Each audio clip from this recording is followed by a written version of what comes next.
Title: The Long Shadow, The Rise and Fall of Dr. Eleanor Gray. Part 1. Beginnings.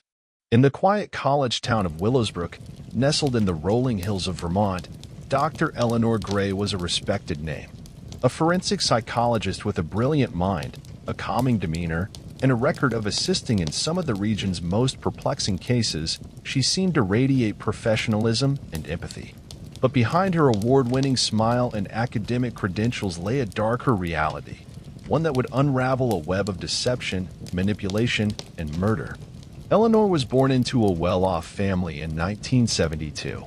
Her father was a judge, her mother a clinical psychiatrist. From a young age, she was a gifted student with a fascination for the criminal mind. She pursued her education with relentless ambition, eventually earning her PhD in forensic psychology from Yale. Her dissertation on the manipulative mind, profiling psychopaths and white-collar crime, earned her accolades and launched her career.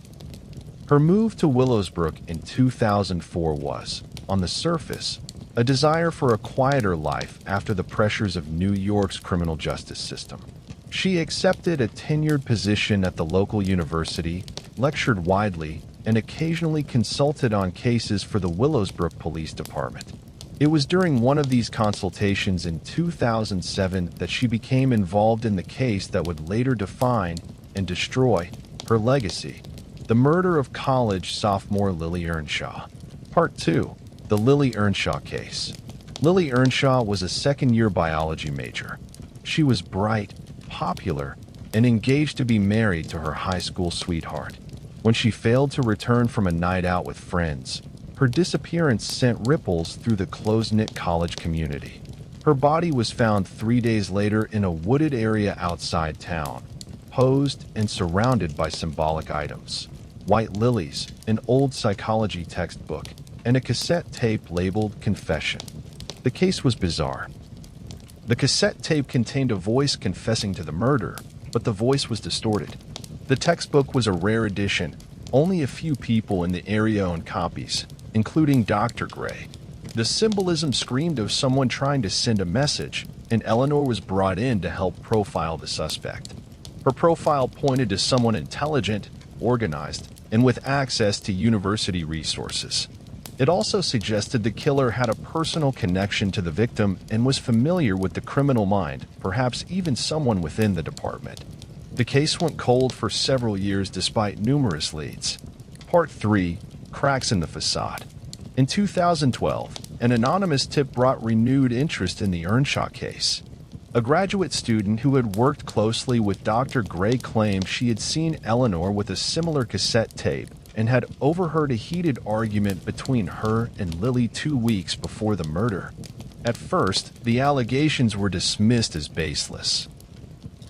Jealousy, perhaps, or a misunderstanding. But other students began to come forward with stories of intimidation, favoritism, and unethical behavior. A search warrant was issued for Dr. Gray's home and office. What police discovered sent shockwaves through the academic and law enforcement communities. In a locked cabinet in her office, detectives found a cache of old case files, including original evidence from multiple unsolved cases she had consulted on. More disturbingly, they found recordings, tapes of her therapy sessions with students and colleagues, secretly recorded without consent. Among them was the original, undistorted version of the confession taped from the Earnshaw murder. Part 4. The Trial of the Century. The arrest of Dr. Eleanor Gray in 2013 was national news. Her trial, dubbed the psychologist killer case, revealed a chilling pattern. Eleanor had manipulated, gaslit, and psychologically tormented individuals around her, creating conditions where she could observe and sometimes orchestrate extreme behavior. In at least 3 cases, she had directly influenced individuals to commit violent acts, including the murder of Lily Earnshaw. Prosecutors alleged that Eleanor viewed herself as a puppet master, using her knowledge of psychology to push people to their limits, all in the name of research. Her defense argued that she was misunderstood, that the tapes were taken out of context, and that she was the victim of a vendetta. The jury disagreed. In 2015, Dr. Gray was convicted on multiple counts, including second-degree murder, manslaughter, unlawful surveillance, and obstruction of justice. She was sentenced to life in prison without the possibility of parole. Part 5. Legacy and Reflection. Today, the University of Willowsbrook refuses to acknowledge Dr. Gray's tenure.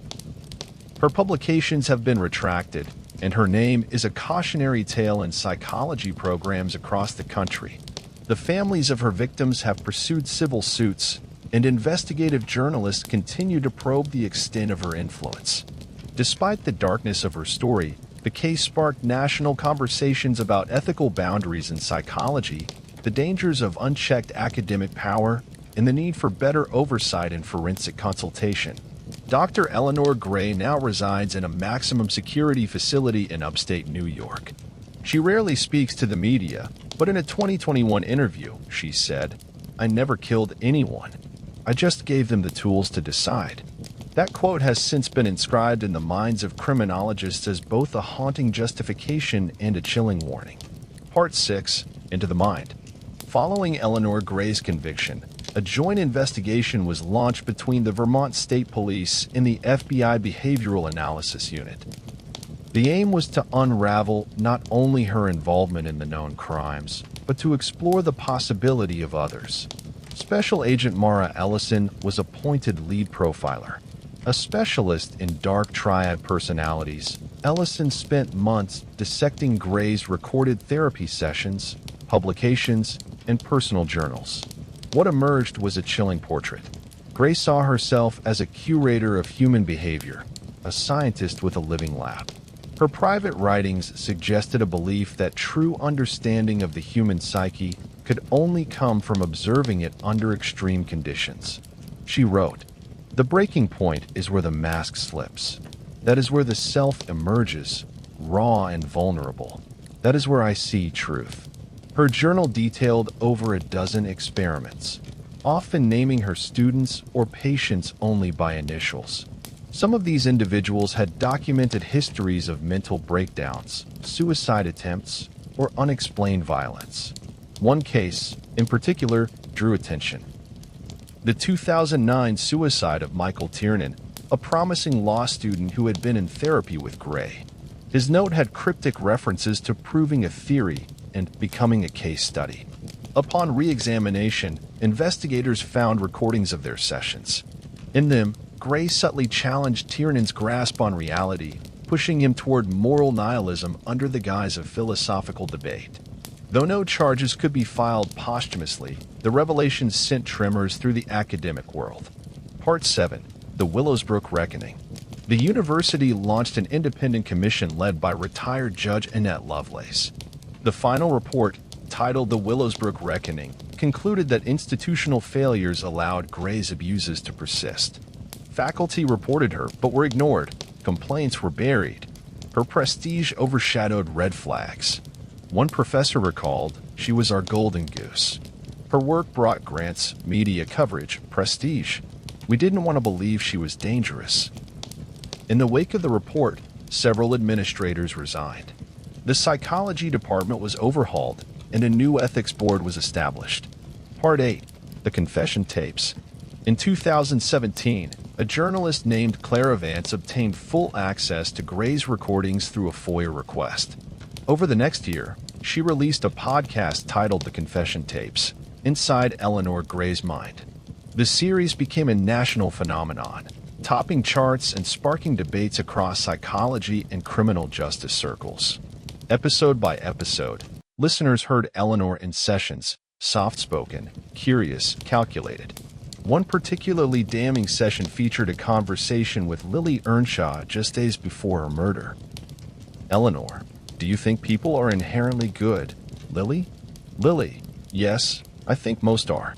"Eleanor, would you still think that if I told you someone close to you was hiding something?" Vance's podcast revealed not just manipulation, but a pattern of setting emotional traps.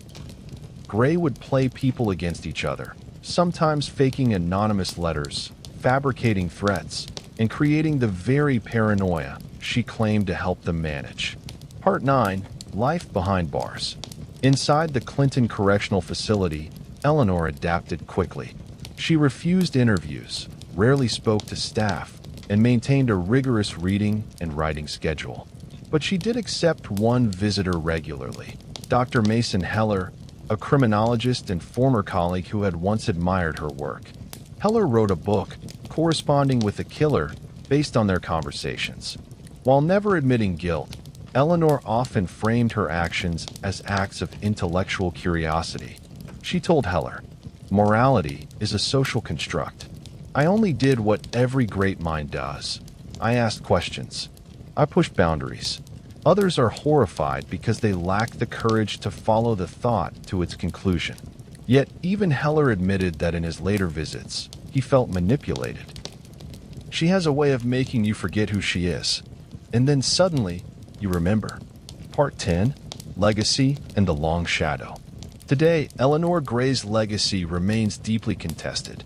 Her early work is still cited, though often with disclaimers. Her case has become a fixture in ethics seminars, documentaries, and even fictionalized dramas. Some see her as a cautionary tale about ambition unchecked by empathy.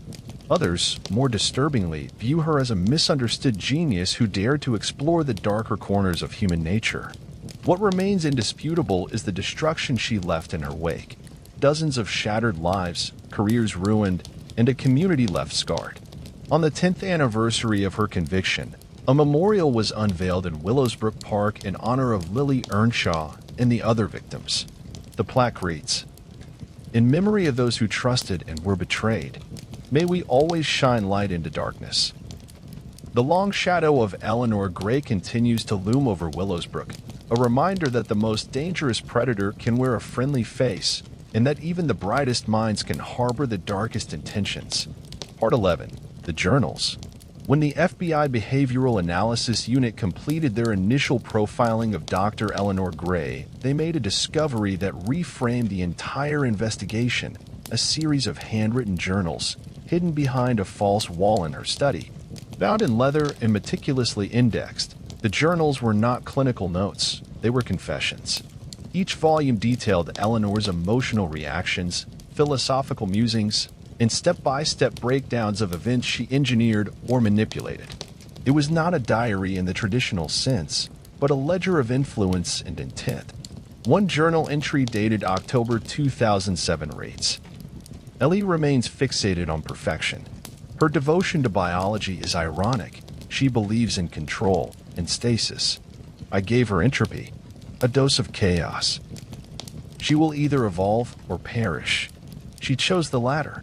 Prosecutors revisited the trial evidence. While the journals could not be introduced retroactively, they provided closure to families and validation to survivors. A special task force reviewed every cold case Eleanor had consulted on. 3 cases were officially reopened. Part 12. Case Review, the Miles Patterson Incident. Miles Patterson was a sophomore studying anthropology in 2010. He disappeared one snowy evening on his walk home. No body was ever found, but Eleanor had been an unofficial consultant on the case. In her journal, she wrote, "MB saw things differently. He questioned assumptions. I gave him a real mystery to consider. What if you could vanish on purpose and watch the world grieve? I posed the riddle. I didn't expect him to try to answer it." Patterson's remains were discovered in 2020, buried in a shallow grave 3 miles off a disused hiking trail. The coroner determined he had died from hypothermia, likely after being drugged. A cold case solved, though the killer was already behind bars. Part 13. A Survivor's Account. Sophia Langford was one of Eleanor's final patients before her arrest. A literature major with a history of depression, Sophia was often praised by Gray in class. But during therapy, Sophia said Eleanor tested her boundaries, asking invasive questions and gradually isolating her from support systems. "I felt like I was being studied, not helped," Sophia told investigative reporter Clara Vance. "She made me feel like my breakdown would be an achievement, a data point." Sophia later wrote a memoir titled The Cage of Mirrors, detailing her psychological unraveling under Eleanor's care. The book became a bestseller and was adapted into a docuseries. Sophia now lectures on psychological ethics. Part 14. The Eleanor Doctrine. In the aftermath of the scandal, academic and clinical circles coined a term: the Eleanor Doctrine. It refers to the corrupting influence of unchecked authority in therapeutic settings, where professionals exploit vulnerability under the guise of treatment or mentorship. Seminars and certifications were updated across institutions. New legislation passed in Vermont, dubbed the Earnshaw-Langford Act, mandating third-party oversight of therapeutic consultations in academic environments. Part 15. The Final Interview. In 2024, journalist Claire Vance was granted a final, on-camera interview with Eleanor Gray. Now in her early 50s, Eleanor appeared unchanged, sharp, poised, and enigmatic. "Vance, do you regret what you did?"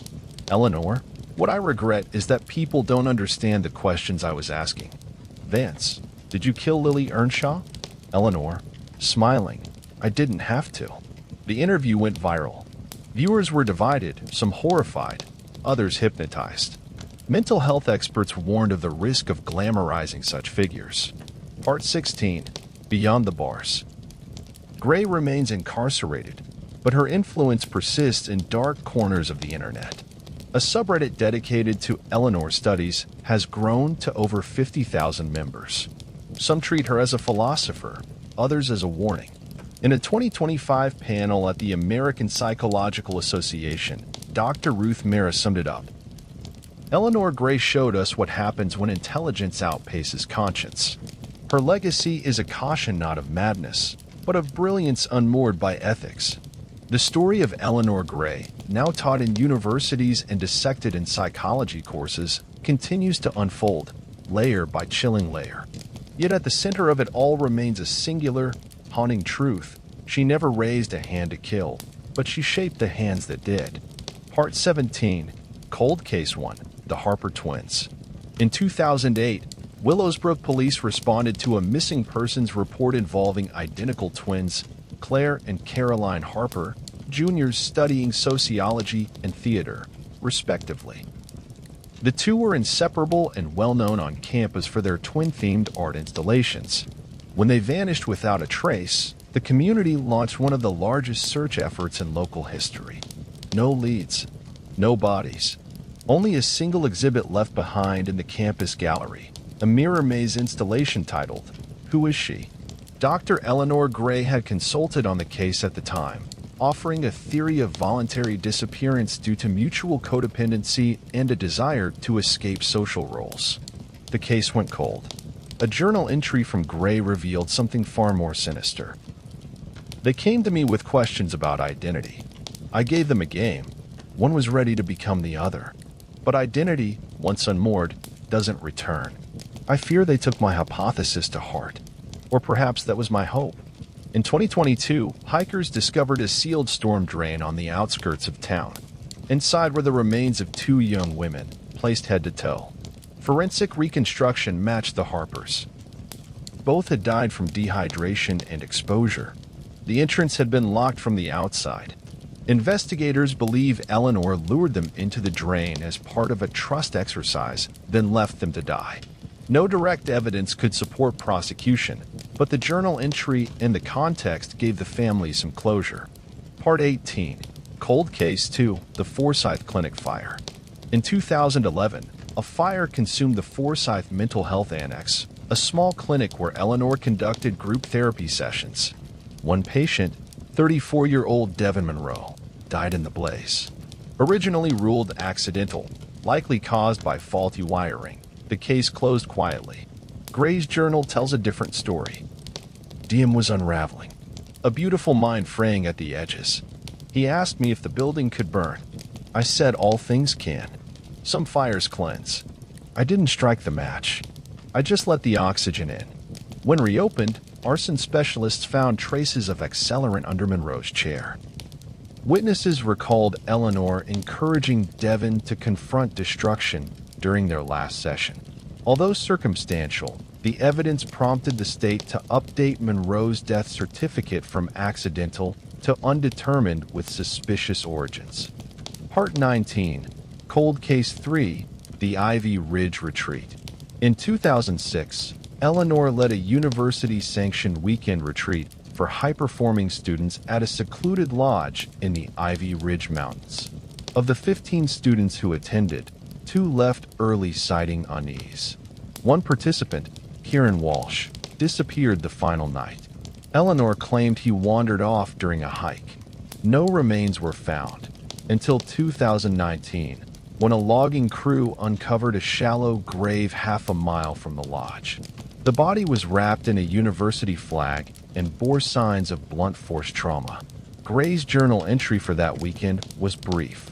He asked too many questions, in the wrong place.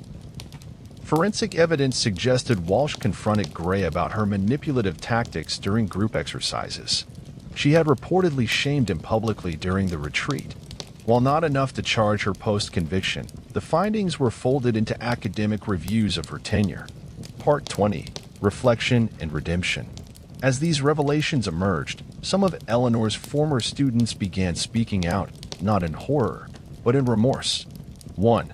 A psychology professor named Daniel Kessler published an op-ed. "She gave us knowledge, but it was poisoned. We learned brilliance, yes, but we were too blind to see that brilliance can cast shadows." In 2025, the University of Willowsbrook created the Center for Ethical Inquiry, a research and education institute aimed at preventing abuses of academic power. The building stands on the site of Eleanor's former office. At the dedication, survivor Sophia Langford said, "This isn't just about a monster in our midst. It's about how we made space for her. We let the halo blind us to the horns. This place will ensure we never do that again." Part 21: Echoes in Media. Following the reopened cases and the resurgence of public interest, the story of Dr. Eleanor Gray transcended true crime reporting and entered the broader landscape of media and culture. Within a year, 3 major production companies acquired rights to different aspects of her story. HBO announced a limited series titled The Mind's Edge, dramatizing Eleanor's rise and fall, with award-winning actress Lena Norwood cast in the lead. Critics lauded the show's blend of fact and fiction, though some accused it of glamorizing Gray's intellect and charisma. Meanwhile, Netflix released a docuseries, Gray Matters, structured around the infamous tapes and journal entries. Each episode focused on a victim's narrative, interwoven with Eleanor's own words. Episode 3, The Harper Paradox, sparked particular outrage for featuring a reenactment of the mirror maze using real artifacts from the university archive. Ethics committees in film and journalism circles debated the portrayals. Survivors like Sophia Langford and the families of the Harper twins issued a joint statement. "We want their stories told, but not as entertainment. This pain isn't a plot device. It's still our reality." Part 22: Psychological Reverberations. The American Psychological Association, APA, released a white paper in 2026 entitled The Gray Effect, examining the psychological toll of charismatic authority figures in academic and therapeutic settings. Case studies from Eleanor's career formed the centerpiece. The APA's annual ethics symposium that year featured a keynote titled Beneath the Surface: Seduction, Power, and the Mirage of Genius. In it, Dr. Lily Earnshaw emphasized that Eleanor Gray didn't hypnotize people with magic. She used discipline, reputation, and academic legitimacy, tools we trust, to gain access and exert control. New curriculum standards were developed. Mental health professionals were required to complete modules on safeguarding power dynamics and trauma-informed care in academia. Part 23: The Prison Years. Though Eleanor remained largely isolated in Clinton Correctional, rumors swirled about her influence within the prison system. Former inmates claimed she facilitated therapy circles from her cell, gaining the trust of both inmates and select guards.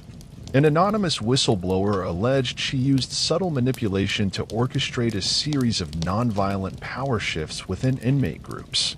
A 2025 internal report confirmed she had authored an underground guide circulated among prisoners titled The Internal Architect, constructing mental fortresses. The warden transferred her to a more secure wing, citing a pattern of inappropriate psychological influence. Despite this, Eleanor remained prolific. Over 2 years, she authored a handwritten manuscript rumored to be a philosophical treatise wrapped in fictional allegory. Its title, The Invisible Cartographer. Smuggled pages leaked online, igniting fervent discussions in dark academic forums and cult literary circles. Part 24, The Archive Project. In response to the cultural saturation, the University of Willowsbrook established the Eleanor Gray Archive Project in 2026, not to honor her, but to document and preserve every aspect of the case with transparency. The archive included journal scans, media coverage, psychological evaluations, survivor interviews, and case files. Access was controlled, with protocols to protect victims' identities and avoid sensationalism. An exhibit, Shadow of the Mind, toured national museums under tight ethical oversight. Visitors navigated an interactive journey through Eleanor's timeline, interspersed with survivor testimonies. It was both an education in pathology and a warning. Part 25, Endings and Echoes. In 2027, a former student who had defended Eleanor during her trial released a public letter entitled Reckoning. In it, he confessed to participating in early research exercises Eleanor had framed as thought experiments. He described moments of psychological abuse and gaslighting that had haunted him for years. I believed I was helping someone change the world. I was only helping her bend it. The letter became the centerpiece of a new movement, #TruthBeyondBrilliance, advocating for whistleblower protections in educational institutions and mandatory oversight in therapeutic mentorships. At the final panel of the 2027 International Ethics in Psychology Conference, the moderator asked, "What do we do with Eleanor Gray now? A scholar? A predator? A paradox?" Dr. Mara, now the leading voice on the case, answered, "We don't simplify her. We study her, not to understand her better, but to understand ourselves." Part 26, The Invisible Cartographer. When fragments of Eleanor Gray's handwritten manuscript leaked in mid-2027, they sparked controversy not only for their intellectual density, but for their eerie tone, part allegory, part psychological manifesto. Titled The Invisible Cartographer, the work was described by literary analysts as a metaphysical mapping of power and identity, structured like a philosophical novel with surrealist overtones.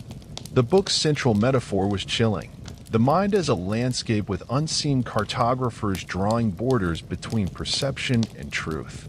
In one passage, she writes, "A person is not a self, but a territory. To influence a mind is to redraw a map with invisible ink until the subject walks paths they believe are theirs. The best architects do not build. They make others believe they built themselves." Characters in the manuscript, clearly based on former patients and students, navigate a shifting dream world university called Dominion, where professors are gods and therapy is ritual warfare. One character, the Lily, is trapped in a mirror library, endlessly debating a silent professor. Critics and scholars debated whether the manuscript was a confession, a justification, or a final act of manipulation. What was indisputable was the manuscript's power, a disturbing blend of poetic insight and psychological cruelty. The University of Willowsbrook declined to publish the full text, but a redacted academic edition was prepared, with each chapter annotated by survivors, ethicists, and psychologists.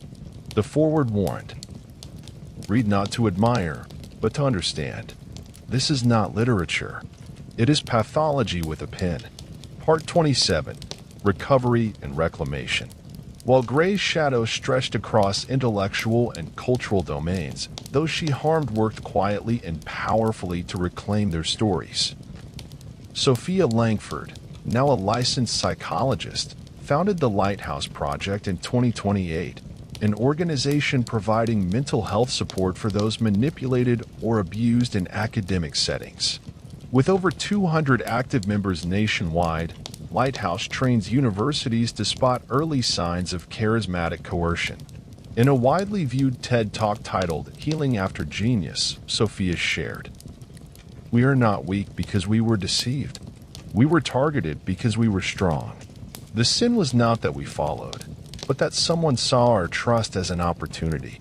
Daniel Kessler, who once defended Gray, became a whistleblower advocate and wrote The Ivory Cage, a memoir about complicity in systems that reward brilliance over integrity. His work now forms part of mandatory reading and academic ethics programs. Part 28, The Reckoning continues. By 2029, 10 universities had launched internal reviews of their ethics infrastructure, citing the Gray case as impetus. Several professional bodies, including the APA and the National Association of Therapeutic Educators, developed new guidelines for mentorship boundaries, consent-based research, and dual-role interactions. At a summit in Geneva, international scholars debated the limits of intellectual inquiry. A panel on the Eleanor line, a term now used to describe the tipping point where inquiry becomes exploitation, posed one key question. How do we protect the search for truth from those who would weaponize it? Part 29, Epilogue, A Letter Never Sent. In 2030, a sealed letter was discovered in Eleanor's former office, never mailed, dated the night before her arrest. It was addressed to Lily Earnshaw's parents. "You raised a force of nature.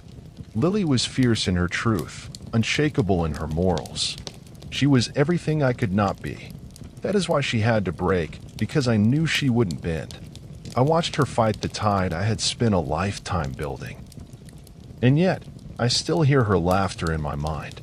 It is the only sound that does not echo." The Earnshaws released a statement. "We reject the words of a manipulator who never asked forgiveness. But we accept that she, too, was haunted, not as an excuse, but as a reminder. Evil is not always loud. Sometimes it whispers in language we were taught to admire." The letter is now displayed at the Center for Ethical Inquiry, beneath a plaque that reads, "In remembrance of Lily Earnshaw and all who refuse to bend." ## Part 30, Dominion Revisited. In the wake of the invisible cartographer S. Leake, literary scholars at the University of Edinburgh launched a project to analyze its symbolic setting, Dominion. The university's English department paired with forensic psychologists to map Dominion's topography as a metaphor for Gray's intellectual life and her manipulation techniques. A symposium titled Mapping the Mind of Eleanor Gray gathered experts from fields as disparate as literature, theology, and criminology. Dr. Althea March presented a chilling conclusion. Dominion is a mental architecture designed to disarm reason and glorify control. It's not merely fiction, it's an autopsy of how she thought. Psychiatrists argued that Dominion functioned as a self-contained echo chamber, reinforcing Gray's detached morality. Within its mirrored halls, judgment was reserved not for acts, but for weakness. Her characters were avatars of control and collapse. The Lily, it was argued, was Gray's own unconscious moral compass, trapped, silenced, and eternally watching. ## Part 31, The Testimonies. In 2031, a survivor-led documentary titled Fractured Trust premiered at Sundance, composed entirely of first-person accounts from those manipulated by Gray. Using slow pacing and minimal narration, the film let voices speak without mediation. It won international acclaim and was later picked up by public broadcasters across Europe and North America. One voice stood out, Martin Selwick, a former doctoral student who had defended Gray during the early stages of the investigation. In the film, he broke his decade of silence. "She taught me everything I knew about power, and then used that power to erase who I was. My greatest work was never published. She told me it wasn't worthy, that I wasn't worthy, and I believed her." Selwick's subsequent book, The Shape of Her Silence explored how Gray's influence disrupted a sense of self. The title became a metaphor for the deep, invisible scars left by coercive control. ## Part 32, The Last Appeal. In late 2032, Eleanor Gray filed what would be her final legal appeal, claiming that evidence from her journals and recorded sessions had been unfairly contextualized, and that her writings were never intended as admissions of guilt. The appeal, though legally sound in construction, was unanimously rejected by the Vermont Supreme Court. The court's opinion concluded, even if her words were not acts of confession, they functioned as acts of harm. Language, when weaponized with intent, becomes more than expression, it becomes compulsion. Outside the courthouse, a small group of Eleanor's remaining supporters held signs that read, "The mind is free." They were vastly outnumbered by survivors, families, and advocates who held photos of victims and placards that simply read, "She knew." ## Part 33, Legacy in Flux. Now, years after her final conviction, Eleanor Gray remains a paradox. Her published work is still taught, with disclaimers, in philosophy and psychology classes. The Cartographer manuscript remains a focal point of psychological analysis. Her influence, though widely condemned, remains culturally and intellectually embedded. At the close of 2033, a poll conducted by the Ethics in Education Foundation found that 76% of respondents viewed Gray as a cautionary figure, while 12% still considered her a misunderstood genius. The remaining 12% were undecided. As her story continues to echo through institutions, media, and memory, one truth holds firm. Eleanor Gray changed the world, but not in the way she had hoped.